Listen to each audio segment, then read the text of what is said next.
Ever wonder how one split-second decision could completely flip your entire world upside down? I mean, really think about it. What if stopping for just 5 minutes changed everything you thought you knew about your future? What if the person you helped when you had absolutely nothing left to give turned out to be the only one who could save you from losing it all? This is one of those stories that sounds too crazy to be real, but sometimes life writes better scripts than Hollywood ever could. So buckle up, because what you're about to hear will make you rethink every time you've ever driven past someone who needed help. It's midnight. The kind of midnight where the rain doesn't just fall, it attacks. Where the windshield wipers are working overtime and still can't keep up. And there's Marcus, absolutely destroyed from pulling back-to-back shifts at the warehouse. We're talking the kind of tired where your bones hurt, where your eyes are burning so bad you're not sure if you're seeing the road or just imagining it. But Marcus can't afford to be tired. Can't afford to slow down. Can't afford to think too hard about what's coming in 3 weeks. Because in 3 weeks, everything he's ever loved is going to be ripped away from him. In 3 weeks, a courtroom is going to decide if he's a criminal. In 3 weeks, his 7-year-old daughter might have to grow up without him. And the worst part? He didn't do anything wrong. But try telling that to the system. Try telling that to people who've already made up their minds about who you are based on what you look like and where you come from. Try telling that to lawyers who get paid whether you're guilty or innocent. Try telling that to a little girl who keeps asking why daddy looks so sad all the time. Marcus is driving home through this storm, and his mind is racing faster than the rain is falling. He's thinking about Jasmine, about her missing front tooth, and the way she always puts her shoes on the wrong feet. He's thinking about how she draws pictures of them together with big smiles, even though she can sense something's terribly wrong. He's thinking about foster care, about his baby girl being shuffled from house to house, growing up with strangers. The thought alone is enough to make him want to pull over and scream. But then he sees it. Hazard lights. Blinking weakly through sheets of rain like a desperate SOS signal. A fancy red car, the kind that probably costs more than he'll make in 5 years, pulled over on the shoulder. And standing next to it, barely visible in the downpour, is a woman. Just standing there, looking at her phone like it might suddenly develop magical powers and fix whatever's broken. Now here's where it gets interesting. Because Marcus has every reason in the world to keep driving. He's exhausted. He's broke. He's got his own massive problems that make a stranger's car trouble look like a minor inconvenience. He's got 3 weeks until his life potentially ends. 3 weeks until a judge decides his fate. Why should he stop? His foot actually eases off the gas. His car slows down. And there's this voice in his head, the practical voice, the survival voice, saying, "Keep going, man. She's got money. Look at that car. She's got roadside assistance. She's got people. She doesn't need you." And that voice is right. Logically, rationally, it makes perfect sense to keep driving. But then there's this other voice. His mother's voice. Crystal clear, like she's sitting right there in the passenger seat, even though she's been gone for years. And she's saying what she always said. Character isn't about what you do when things are good, baby. It's what you do when everything's falling apart. Everything is falling apart. Everything. Marcus pulls over behind the red car. The rain hits him like a physical force the second he steps out. We're not talking about a light drizzle here. This is the kind of rain that soaks through your clothes in seconds, that makes it hard to see, hard to breathe. And his clothes? They're already damp from his shift. Now they're completely drenched. He approaches slowly, carefully, with his hands visible. Because Marcus knows the game. He's a black man approaching a stranger on a dark road at midnight. He knows what that looks like. He knows the assumptions people make. He's lived with those assumptions his entire life. "Ma'am," he calls out, staying several feet back, making sure she can see him clearly. "You okay?" "Car trouble." She turns. And even through the rain, even in the darkness, he can see her body tense up. That instinctive fear. That moment of calculation where she's deciding if he's a threat. Of course she's scared. And you know what? Marcus doesn't blame her. He gets it. Strange man, dark road, middle of nowhere. But it still stings. Still hurts to see that fear in someone's eyes when all you want to do is help. She studies him for a moment. Then, like she's making a conscious decision to trust, she nods. "It just died," she says. Her voice is controlled, professional. The kind of voice that's used to being in charge. Won't turn over at all. Mind if I take a look? Marcus asks. I'm not a mechanic, but I've kept enough junkers running to maybe figure it out. Another pause. Another moment of calculation. Then, please. I'd really appreciate it. She pops the hood, and Marcus gets to work. The rain is pelting the back of his neck, running down his spine. But honestly, it's a relief. This is a problem he can maybe solve. This doesn't involve lawyers in courtrooms and terrified little girls asking why daddy cries at night. This is just a car. Just terminals and batteries and connections. His fingers trace along the wires, checking connections, and within a few minutes, he's found it. Your battery terminal's loose, he calls out over the sound of the rain. Probably hit a pothole or something. You got any tools? No, I don't think so. Marcus jogs back to his beat-up sedan, grabs his toolkit from the trunk. It's not much. Mostly duct tape and determination, if we're being honest. But it's gotten him through a lot of tight spots. He starts working, tightening the connection, cleaning off the corrosion with an old rag, and as he works, he talks. He does this sometimes, fills the silence the way he does when Jasmine can't sleep and needs someone to just talk about nothing important. This battery's on its last legs, he says. Should probably get a new one soon. There's a gas station about 2 miles up. They'll have them. He can feel her watching him, can sense her eyes on his face, studying him. And there's something in the way she's looking at him that feels different from the fear earlier. Like she's seeing something. Really seeing him, not just the surface, not just the assumptions. The terminal clicks into place, and Marcus straightens up, wiping rain from his eyes. Try it now. She slides into the driver's seat. Turns the key. The engine roars to life, and the relief on her face is immediate.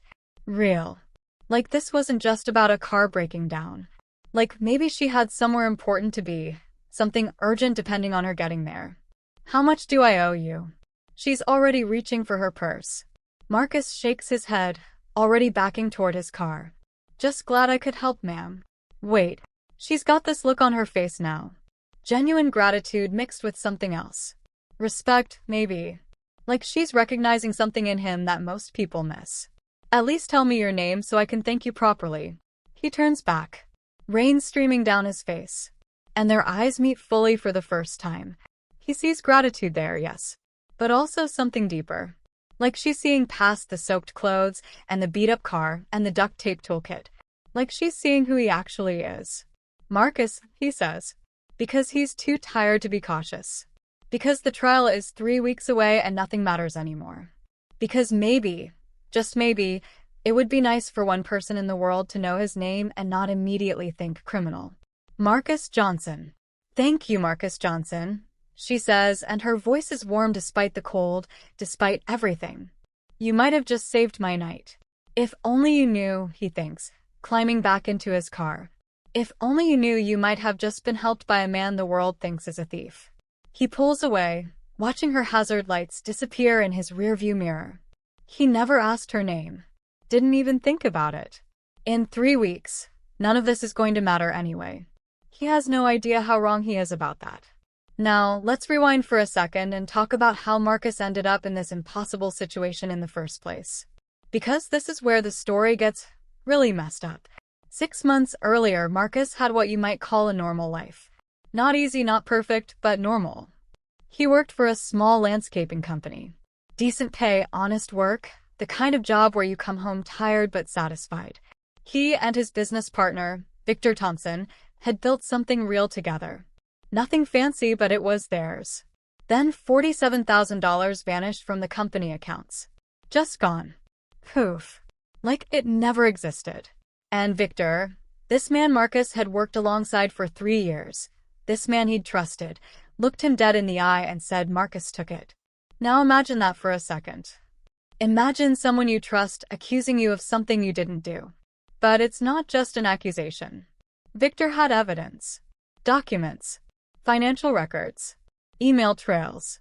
All of it pointing directly at Marcus. All of it showing that Marcus Johnson, struggling single father, had stolen nearly 50 grand from his own company. The evidence looked bad. Really bad. And here's the thing about the justice system that nobody likes to talk about.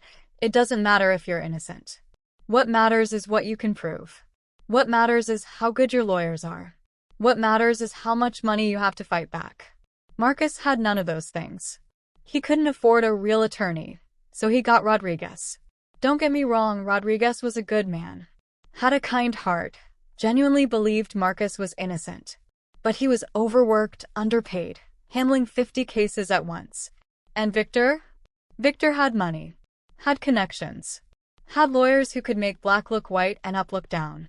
The doctored financial records were brilliant, if you want to call fraud brilliant. The forged signatures looked perfect. The fake email trail was comprehensive. Someone had put serious time and effort into framing Marcus, and that someone was Victor Thompson. The evidence looks bad, Rodriguez had told him last week. His kind eyes full of that sympathy that feels too much like pity. I believe you're innocent, Marcus. But proving it? That's going to be tough. Tough. What a nice way to say impossible. If convicted, Marcus would get up to 5 years. 5 years of watching Jasmine grow up through prison glass. 5 years of her visiting rooms and supervised phone calls. 5 years of missing her childhood, her first days of school, her lost teeth, her triumphs and failures. And what happens to Jasmine while he's inside? Foster care. The system. Being shuffled from house to house with people who don't know that she's scared of thunder, that she only eats her vegetables if you call them power-up food, that she puts her shoes on the wrong feet because she insists they feel better this way. Her mother had walked out when Jasmine was 2. Just left a note on the kitchen table, "I'm not cut out for this life. I'm sorry." That was it. No phone number, no forwarding address, no nothing. Just Marcus and Jasmine against the world. And now the world was winning. So yeah, when Marcus saw that woman standing in the rain, he had every reason to keep driving. But he didn't. Because that's who Marcus is. That's who he's always been. Even when the world keeps trying to convince him that being good doesn't matter, that character doesn't count, that kindness is just weakness waiting to be exploited. 3 weeks crawl by like 3 years. Marcus goes through the motions. Works his shifts. Picks up Jasmine from Mrs. Chen, their neighbor who's become like a grandmother to them. Reads bedtime stories. Pretends everything's fine. But Jasmine knows. Kids always know.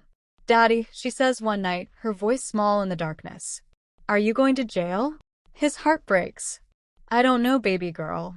But you didn't do anything bad." "I know." "So why would they put you in jail?" How do you explain to a 7-year-old that the world isn't fair?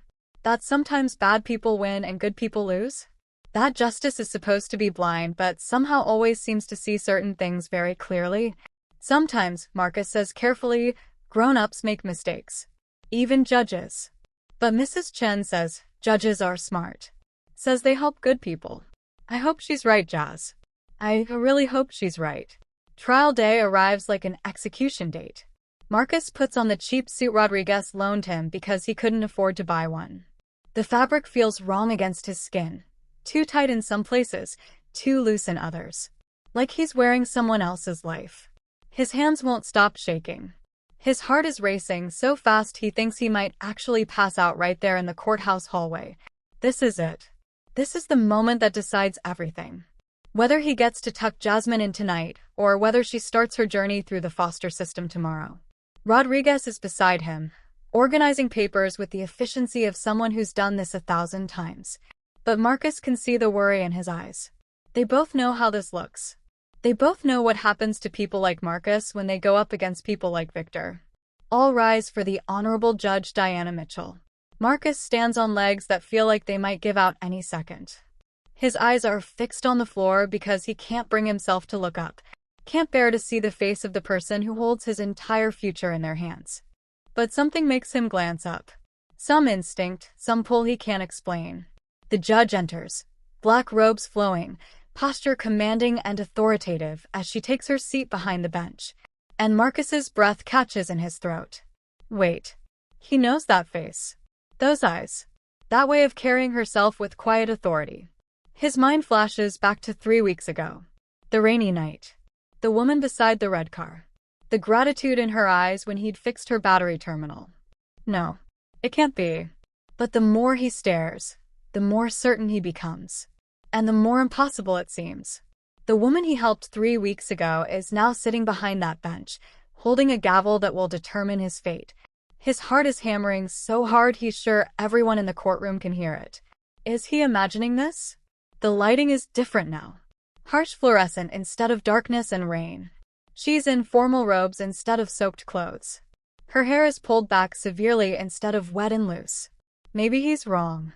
Maybe his desperate mind is seeing connections that don't exist, creating hope where there is none. But those eyes, the shape of her face, the way she holds herself. Marcus's hands grip the edge of the table until his knuckles turn white. He wants to say something, wants to ask, wants to confirm. But how? What would he even say? "Excuse me, Your Honor, did I fix your car 3 weeks ago?"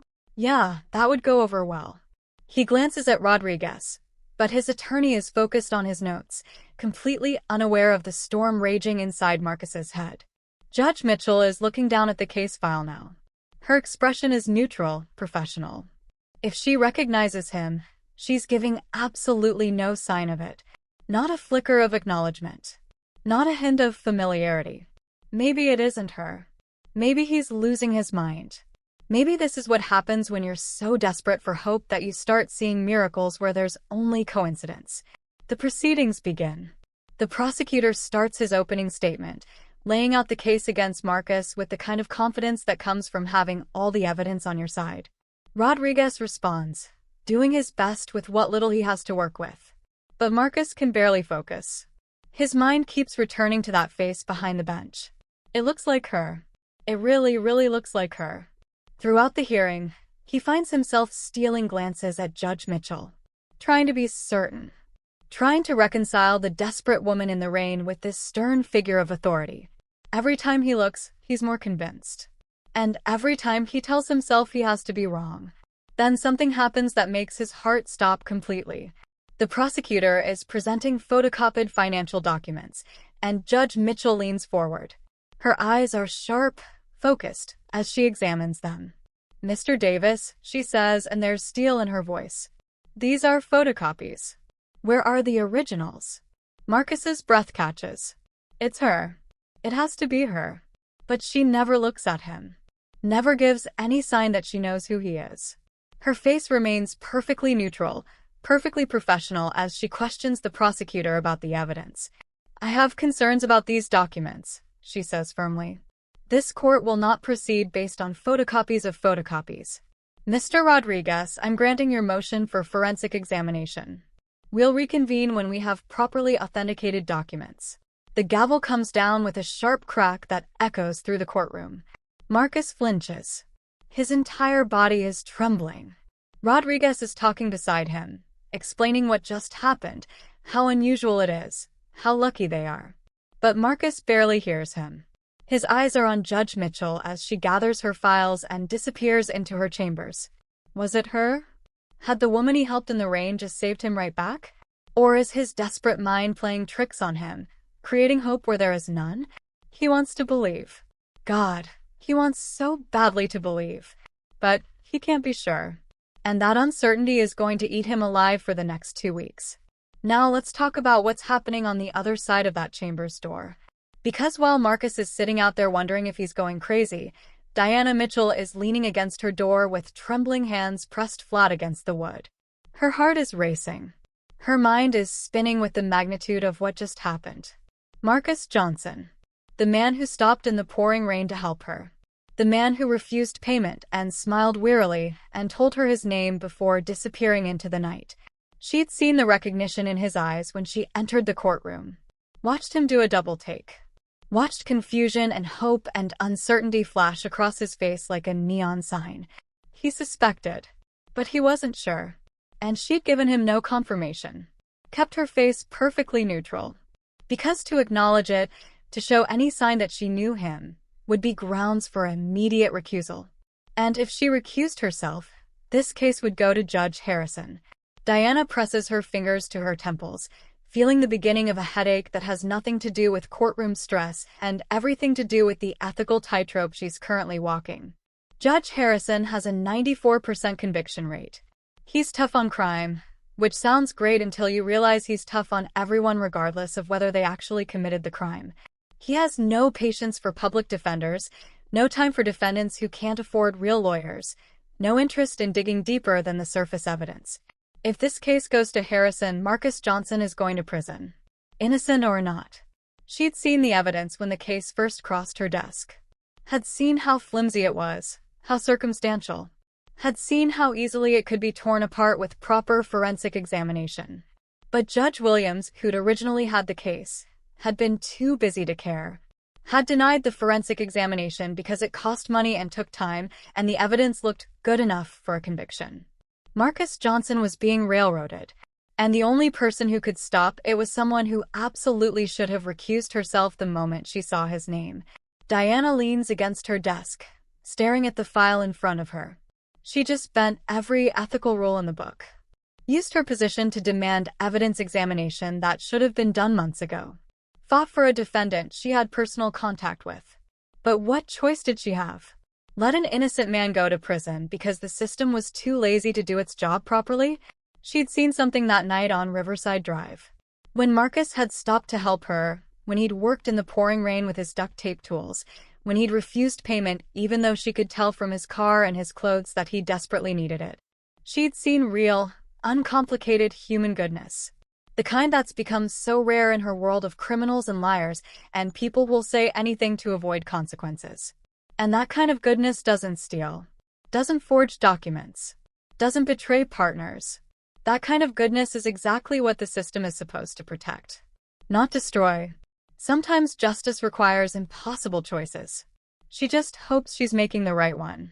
2 weeks feel like 2 years. Marcus goes through the motions of living. Works his shifts at the warehouse. Picks up Jasmine from Mrs. Chen. Makes dinner. Reads bedtime stories. Pretends everything is fine. But every night, he lies awake, staring at the ceiling, wondering, was it her? Did she recognize him? Is that why she demanded the forensic examination? Or is he just desperately creating hope where none exists? Daddy, Jasmine mumbles one night, half asleep. You're thinking too loud. It's keeping me awake. Despite everything, Marcus almost laughs. Sorry, baby girl. Go back to sleep. Is it the court thing? Yeah. Mrs. Chen says judges are fair. Says they help good people. I hope so, Jazz. I really hope so. Will the judge have a magic hammer? Marcus blinks. What? Mrs. Chen says judges have magic hammers that make bad people go away. If you're good, the hammer helps you. If you're bad, the hammer makes you go to jail. It's called a gavel, baby. Magic hammer sounds better. Jasmine yawns, already drifting back to sleep. I bet your judge has a good magic hammer. I can feel it. From the mouths of babes. The forensic accountant's report arrives on a Tuesday. Rodriguez calls Marcus at work, and his voice is shaking so badly Marcus thinks something terrible has happened. Marcus, the report. Rodriguez can barely get the words out. It's everything we needed. Victor fabricated everything. The digital records prove it. You're going to be okay. Marcus's legs give out. He sits down hard on a stack of boxes, phone pressed to his ear, and the tears come before he can stop them. Big, ugly, grateful tears that he's been holding back for 6 months. We're going back to court tomorrow, Rodriguez is saying. Judge Mitchell wants to reconvene immediately. Judge Mitchell. Was it her? Maybe tomorrow he'll finally know for sure. The courtroom is packed this time. Rodriguez had filed motions, gotten media attention, turned this into something bigger than just one man's fate. Because if Victor could frame Marcus, he could frame anyone. And people were starting to pay attention. Marcus sits at the defendant's table, hands clasped so tightly his knuckles are white. Jasmine is with Mrs. Chen today, drawing pictures of Daddy's magic hammer lady to give to the judge after. Judge Mitchell enters, and this time Marcus doesn't look away. This time he watches her climb those steps, settle into her seat, pick up her gavel with practiced ease. And this time, for just a fraction of a second, their eyes meet. She knows. He knows. They both know. But her face remains professional as she opens the proceeding. After careful examination of the evidence, Judge Mitchell says, her voice carrying absolute authority through the courtroom, This court finds that the prosecution's case is built on fraudulent documents. The digital banking records conclusively demonstrate that Victor Thompson, not Marcus Johnson, committed the embezzlement in question. The courtroom erupts. People are talking, gasping, a few reporters are actually cheering. But Marcus hears none of it. His hands are shaking. His vision is blurring with tears he can't control. Mr. Johnson, Judge Mitchell continues, and now she's looking directly at him. All charges against you are hereby dismissed with prejudice. Dismissed with prejudice. Meaning they can never be brought again. Meaning it's over. Really over. Furthermore, Judge Mitchell says, her voice cutting through the chaos like a knife, I'm referring this case to the district attorney with a strong recommendation that charges be filed immediately against Victor Thompson for fraud, embezzlement, forgery, and obstruction of justice. The gavel comes down with finality. With righteousness. With justice. Marcus looks up at her then. Really looks up at her. And their eyes meet for just a fraction of a second longer than they should. And in that moment, he knows. Knows it was her. Knows she recognized him. Knows she fought for him anyway. But before he can say anything, before he can even process what he wants to say, she's standing, gathering her files, disappearing into her chambers with the same professional efficiency she's shown throughout the trial. Rodriguez is hugging him, talking about civil suits and compensation, about going after Victor for everything he's worth. But Marcus barely hears him. His eyes are on that closed chamber's door. He wants to thank her. Needs to thank her. But how? How do you approach a judge who just saved your life and ask if she's the woman whose car you fixed in the rain? It seems impossible. Inappropriate. So he leaves the courthouse that day with freedom in his hands and questions in his heart. But he knows. Deep down he knows. And somehow, someway, he has to find a way to tell her thank you. 6 weeks pass like a dream. A good dream. The kind you don't want to wake up from. Marcus finds a better job at a hardware store. Better pay, better hours, actual benefits that include health insurance and sick days. He's home for dinner every night. Home to help with homework. Home to tuck Jasmine in and read her stories about princesses and dragons and magic hammers. Life is good. Better than he'd ever imagined it could be after everything that happened. But something nags at him. Like an itch he can't quite scratch. A question that won't leave him alone. He never got to properly thank her. Never got to confirm what he knows in his heart to be true. That she was the woman from the rain. That she recognized him. That she risked everything to save him. He's restocking shelves in aisle 7 one random Tuesday afternoon. Automotive supplies, which feels appropriate given how this whole thing started. Batteries and terminals and all the things that connect and make engines run. Then a voice behind him says, "Excuse me, do you know where I might find battery terminals?" Marcus turns. And there she is. Not in judge's robes this time. Not behind a bench with a gavel in her hand. Just a woman in jeans and a casual sweater, her hair down around her shoulders, standing in the hardware store with a slight smile on her face. "It's you," he breathes. The box of windshield wipers slips from his hands, clattering to the floor. Her smile widens. Warmer now. More genuine. "I knew it in the courtroom. I wasn't sure, but I knew. You recognized me. How could I not?" Marcus takes a step closer, his voice dropping to something almost reverent. "Your face. Your voice. But I kept thinking maybe I was imagining it. Maybe my mind was playing tricks because I was so desperate." "You knew too," Diana says softly. "The whole time. You knew I was the guy who fixed your car. From the moment I saw your photo in the case file." She laughs, but it's shaky. The coffee mug I was holding hit the floor and shattered. "My clerk thought I'd lost my mind." Marcus closes his eyes, understanding washing over him like a wave. "But you couldn't say anything. If you'd acknowledged it, you would have had to recuse yourself. And your case would have gone to Judge Harrison. Who would have convicted me? Almost certainly. He has a 94% conviction rate and no patience for public defenders." Marcus opens his eyes, staring at her. "So you risked everything.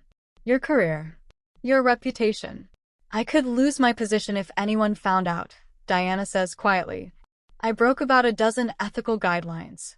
Maybe more. But I'd do it again." They're standing in the middle of a hardware store, surrounded by the most mundane things imaginable.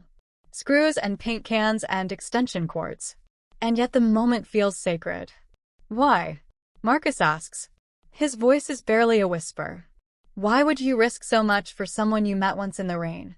Because that one meeting told me everything I needed to know about your character. Diana's eyes are bright with unshed tears. A man who stops in the pouring rain to help a stranger. A man who uses his own duct tape tools. A man who refuses payment when he clearly needs it. That's not someone who steals from others. That's someone with integrity. You saved my life, Marcus says, and now his own eyes are stinging. Saved my daughter from losing her father. You helped me first, Diana says softly. You had every reason to keep driving that night. You were exhausted. Worried. Probably running through worst-case scenarios about your trial. But you stopped anyway. You showed me something I'd stopped believing existed. What's that? Real, uncomplicated human goodness. Marcus feels something crack open in his chest. Some barrier he'd built up over 6 months of being accused and judged and looked at like a criminal. I never even learned your name that night, he says. I know. I realized that later. You gave me yours. Marcus Johnson. But you never asked mine, and I never offered it. Diana Mitchell, Marcus says, testing out the name. If I had, would things have been different? I don't know. Maybe. But maybe everything happened exactly the way it was supposed to. They stand there for a long moment, just looking at each other. Really seeing each other for the first time since that rainy night. No desperation. No professional distance. Just two people who found each other in the most impossible circumstances. There's something else, Diana says, and now there's a hint of mischief in her smile. During your trial, you brought your daughter to court once. She had to wait in the hallway while we were in session. Marcus nods. Jasmine. Mrs. Chen was sick that day, and I had no one else to watch her. I felt terrible making her sit out there. She drew me a picture. Gave it to the bailiff to give to me. Marcus blinks. She did. A judge with a superhero cape. She told him I had a magic hammer that made bad people go away. Despite everything, the weight of this conversation, the emotion churning in his chest, Marcus laughs. It bursts out of him, genuine and surprised and full of joy. She thinks your gavel is magic, he manages. She's been telling everyone at school about how the nice lady with the magic hammer saved her daddy. I'd love to see more of her drawings, Diana says. Then, with visible courage, with vulnerability showing through her professional composure, maybe over coffee, if that's allowed now that the case is over. Marcus feels something complicated rise in his chest. Something that feels like hope and gratitude and the beginning of something neither of them had expected. It's allowed, he says, his voice thick with emotion. In fact, I'd really like that. I'd really like that a lot. That Saturday, Marcus brings Jasmine to the cafe.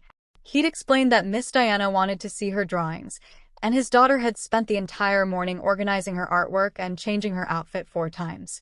Is she the magic hammer lady? Jasmine asks, bouncing on her toes as they walk. She is. Is she pretty? Marcus smiles. Very. Is she nice? The nicest. Then I'm wearing my princess dress. The yellow one. Because yellow is happy and we are happy now, right, Daddy? Marcus kneels down, eye level with his daughter, his heart so full it aches. We're the happiest baby girl.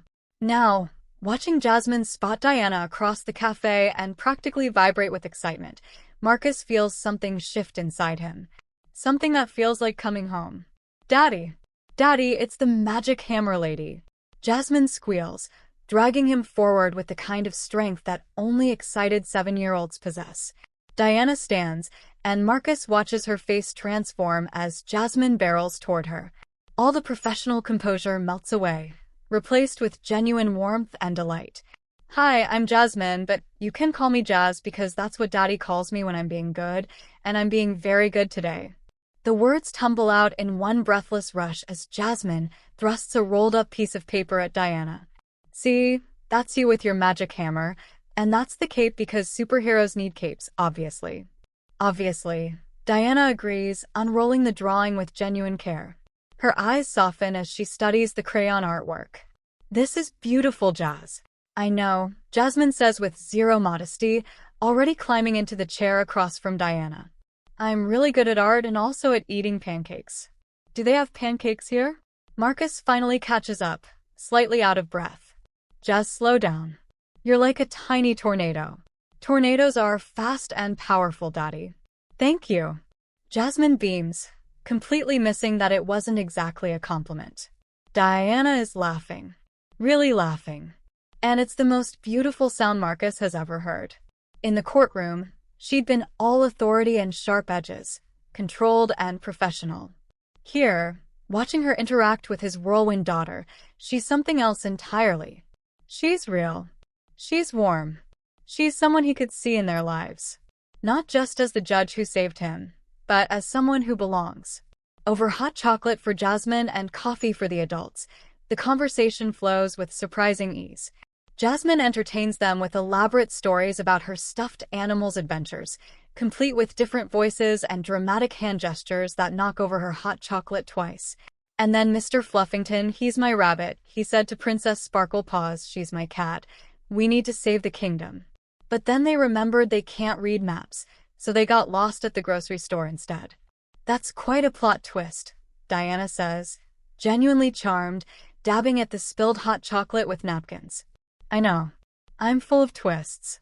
Daddy says I should write movies. Jasmine takes another huge sip of her refilled hot chocolate, leaving a whipped cream mustache on her upper lip that makes Diana smile. Then, with the brutal honesty that only children possess, Jasmine asks, "Are you going to be Daddy's girlfriend? Because Mrs. Chen says you're pretty and Daddy needs a girlfriend because he's been mopey for too long." Jasmine. Marcus's face turns bright red and he wishes the floor would open up and swallow him whole. What? Mrs. Chen said it, not me. But I agree. You are pretty and you have a magic hammer. That's basically the best combination ever. Diana tries not to laugh at Marcus's mortification, her eyes dancing with amusement. Well, your dad and I are going to be friends first, and we'll see what happens. Okay, but just so you know, I'm really good at sharing. Daddy and I make excellent friendship bracelets. If you want one, I use all the best colors, not the boring ones. As Jasmine launches into an enthusiastic explanation of her bracelet-making technique, Marcus catches Diana's eye across the table. She's smiling at him with something warm and knowing, and he realizes this feels natural. Easy. Like maybe they'd been heading toward this moment since that rainy night when their worlds first collided. The universe had taken him to the edge of losing everything, had brought him face to face with his worst fear, and then had given him this. A second chance. A new beginning. And a woman who'd risked everything to believe in him. Sometimes kindness comes back to you in ways you never expect. The coffee dates become a regular thing. Sometimes with Jasmine, sometimes without. But always filled with laughter and easy conversation that surprises them both. They discover they both love old movies, the black and white ones where people actually talk to each other instead of just blowing things up. They discover that neither of them can cook without setting off smoke alarms, which is both a problem and a bonding experience. They discover they'd both lost parents young and carried the weight of responsibility for others their entire lives. On their fourth outing, a trip to the zoo with Jasmine, they stand watching the penguins waddle across their enclosure. Jasmine has run ahead to the sea lions, her yellow jacket bright against the gray winter day. Daddy, hold Miss Diana's hand so she doesn't get lost. Jasmine calls back, already halfway to the next exhibit. I don't think. Marcus starts, embarrassed. It's okay, Diana says softly, slipping her hand into his. Her fingers are warm despite the cold air. For safety reasons. Right. Safety? Marcus agrees, his heart hammering in a way that has nothing to do with fear. Her hand fits perfectly in his. Like it belongs there. Like this was always meant to happen. By month 3, they've started having occasional dinners alone while Mrs. Chen watches Jasmine. Real dates where they can talk about hopes and fears without interruption. Though Jasmine always demands full reports afterward. Did you hold hands? Did Daddy make his nervous laugh? Did you talk about me? You should always talk about me. I'm the best topic. One evening, after a particularly lovely dinner where they'd talked for hours without noticing the time passing, Marcus walks Diana to her car. The red sedan has a new battery now. Can I tell you something? Diana asks, leaning against her car. Something I probably shouldn't say because it's too soon and might scare you away? You can tell me anything. When I saw your name on that docket, when I realized who you were, I was terrified. Not because of the ethical implications, though those were very real, but because in that one interaction on Riverside Drive, you'd show me something I'd stopped believing existed in this world. What's that? Goodness. Real, uncomplicated human goodness. You had every reason to keep driving that night. You were exhausted, worried, facing trial in 3 weeks. But you stopped anyway. You used your own duct tape tools, got soaked helping a stranger, and refused payment. And I thought, this is someone worth knowing. This is someone worth fighting for. Marcus feels his eyes sting with unexpected emotion. You risked everything for me. I risked my career. Diana corrects gently. You would have risked your daughter.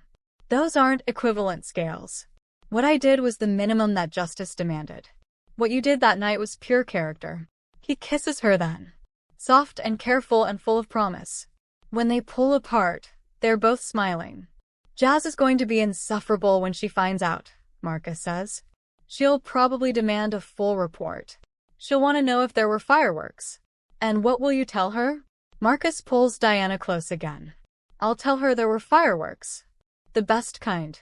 By month 6, Diana has become a regular fixture in their lives. She's learned that Jasmine hates mushrooms but will eat any vegetable if you call it power-up food. She's learned that Marcus can fix almost anything with duct tape and determination. That their tiny apartment is filled with more love than many mansions. 1 year and 3 months after the trial that almost destroyed his life, Marcus is planning to propose. He's picked out a ring. Nothing fancy because fancy isn't their style, but something that sparkles the way Diana's eyes do when she laughs.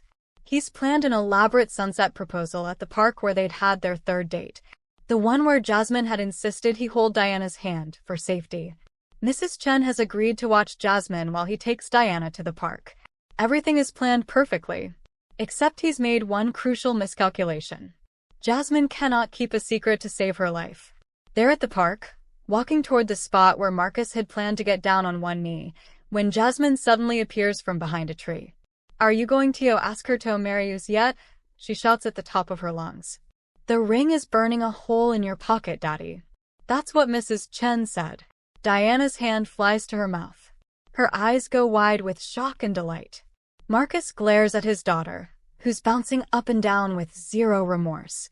Jazz, you were supposed to be at Mrs. Chen's. That was supposed to be a surprise. Mrs. Chen and I decided I should be here for the important moment. And oops about the surprise. But surprises are hard to keep. They're like trying not to laugh when someone says, poopy. You just can't. Several other people in the park have turned to look now, and Marcus feels his entire face burning. But Diana is laughing and crying at the same time. And when he looks at her, she's nodding. So he gets down on one knee. Right there. With his 8-year-old daughter bouncing excitedly beside him, and strangers starting to gather with their phones out. Diana Mitchell, he says, pulling the ring box from his pocket with shaking hands. You saved my life in more ways than one. You saw me when I was invisible. You believed in me when the world didn't. You looked at my rusty toolkit and saw character instead of poverty. You looked at my chaos of a daughter. I'm not chaos, I'm enthusiastic. Jasmine interrupts indignantly. My enthusiastic daughter, Marcus corrects, fighting a smile. And somehow you fell in love with both of us. You've made us a family. You've made us whole. You've shown us that sometimes the person you help in the darkness becomes the light that saves you. Will you marry us? Say yes. Say yes. I already picked out my flower girl dress and it's yellow. Jasmine adds helpfully, jumping up and down. Diana is fully crying now, tears streaming down her face. But she's smiling so wide it looks like her face might split. Yes, she says. Yes to both of you. All of you. Forever and ever. Jasmine launches herself at Diana, nearly knocking her over with the force of her hug. I knew it. I told Daddy you'd say yes. Mrs. Chen owes me $5. You bet on this? Marcus asks, incredulous, slipping the ring onto Diana's finger. Well, yeah, I had insider information. I'm very smart about these things. I'm basically a professional matchmaker. The small crowd that's gathered applauds, and several people are wiping their own eyes. One elderly woman calls out, "Best proposal I've ever seen." "Thank you. I helped plan it." Jasmine yells back, waving like she just won an Oscar. Marcus pulls Diana close, kissing her while Jasmine makes exaggerated gagging sounds and then immediately says, "Okay, now that that's over, can we get ice cream?" This is definitely an ice cream moment. The wedding is planned for the following spring. Jasmine takes her role as flower girl and wedding coordinator very seriously, creating elaborate lists and insisting on multiple dress rehearsals. "We need to practice, Daddy. What if I forget how to throw petals? What if I throw them too hard and they hit someone in the face? That would be bad for the photos." "I think you'll do great, baby girl." "I know I'll do great. I'm just being thorough." That's what professionals do. The wedding day arrives with perfect spring weather, the kind that makes everything feel possible and new. The garden venue is decorated simply. White chairs arranged in rows. Soft flowers hanging from trees. Sunlight filtering through leaves like nature's own spotlight. Mrs. Chen, who's become like a grandmother to Jasmine, weeps openly throughout the ceremony. Rodriguez, Marcus's former public defender, serves as best man. In his toast, he says, "I've seen a lot of justice in my career. But watching these two find each other? That's something beyond what any courtroom could deliver. That's the universe making things right." Sarah, Diana's clerk from the courthouse, serves as maid of honor and spends half the ceremony crying happy tears into tissues. And Jasmine, now 8.5, the half is very important people, stands as flower girl in her insisted upon yellow dress. She'd practiced her walk down the aisle at least 40 times. But when the moment comes, she skips instead of walks. "Skipping is more joyful," she explains later to anyone who will listen. "This is a joyful day. Everyone should skip more. It's scientifically proven to make you happier. I read it somewhere." During the ceremony, when the officiant asks if anyone objects to this union, Jasmine stage whispers loud enough for everyone to hear, "If anyone says anything, I'll fight them. I took a karate class. I know 3 moves." The guests erupt in laughter. Even the officiant has to pause to compose himself. When it comes time for Jasmine to present the rings, she carries the pillow like it holds the crown jewels, walking with exaggerated care. Then she announces to the assembled guests, "Just so you all know, I set them up. I'm basically a professional matchmaker. Now, if anyone needs help finding love, see me after the ceremony. My rates are very reasonable." "Mrs. Chen, you're next on my list." Mrs. Chen nearly spits out her champagne. The guests dissolve into laughter again. The vows themselves are simple but profound. Marcus promises to always stop for strangers in the rain, to keep fixing things with duct tape and hope, to be the father Jazz deserves and the husband Diana never thought she'd find. Diana promises to always fight for justice, even when it's hard, to use her magic hammer wisely, to embrace the beautiful chaos that comes with loving a tornado in an 8-year-old body, and to never take for granted the man who showed her what true character looked like. As they exchange rings, Jasmine whispers to Mrs. Chen, "This is the best thing I ever did. I'm really good at this matchmaking stuff."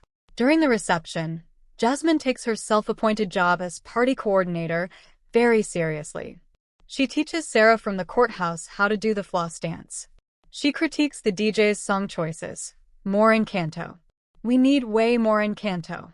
And she ensures everyone knows the full origin story of her parents' relationship. So basically, Daddy fixed her car in the rain because he's nice. Then she used her magic hammer to save him from the bad guy because she's awesome. Then I drew a picture because I'm artistic. Then they fell in love because obviously they should. Then I told them to get married because I'm smart. And now we're a family. Any questions? One guest raises his hand. "So you're saying you're responsible for all of this?" "Obviously. I mean, they helped a little bit. But mostly it was my excellent planning. I'm gifted." As Marcus and Diana share their first dance, she whispers against his shoulder, "I broke so many ethical guidelines for you." "Was it worth it?" he whispers back. She looks over at Jasmine, who's now attempting to teach the very serious Mr. Rodriguez how to do the worm on the dance floor with 0 success but maximum enthusiasm. Then back at the man who stopped to help her on the worst night she'd had in years.